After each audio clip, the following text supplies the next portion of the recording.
Hello everyone, welcome to my channel. ఎలా ఉన్నారు అందరూ? బాగున్నారా? ఇది మా ఇంట్లో కాకర చెట్టు అండి.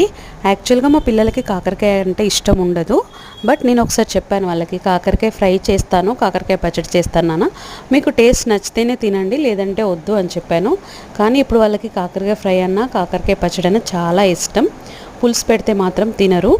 ఈ జనరేషన్ పిల్లలకి కాకరకాయ అనే కాదండి, ఏ వెజిటేబుల్ పెట్టినా ఇష్టంగా తినట్లేదు. మనం పిల్లలకి వెజిటేబుల్స్ అలవాటు చేస్తేనే బాగుంటుంది కదండి, వాళ్ళు హెల్తీగా కూడా ఉంటారు.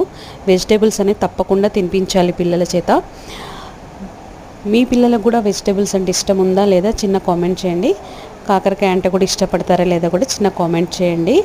ఇది లోకల్ కాకరకాయ అండి, చిన్నగా ఉంటుంది, దీని సైజే ఇంత ఉంటుంది. టేస్ట్ కూడా చాలా బాగుంటుందండి, మనం ఫ్రై చేసుకున్నా సూప్ చేసుకున్నా కూడా చాలా బాగుంటుంది. నేను చిన్న విత్తనాలు వేసానండి, విత్తనాలు వేస్తే కింద నుంచి బిల్డింగ్ పై వరకు వెళ్ళింది. రెగ్యులర్గా కాస్తూనే ఉంది, చాలా బాగుంటుందండి కర్రీ. మీకు ఈ వీడియో నచ్చినట్లయితే లైక్ చేయండి, సపోర్ట్ చేయండి. Please subscribe my channel. Thank you for watching. Thank you so much. Bye.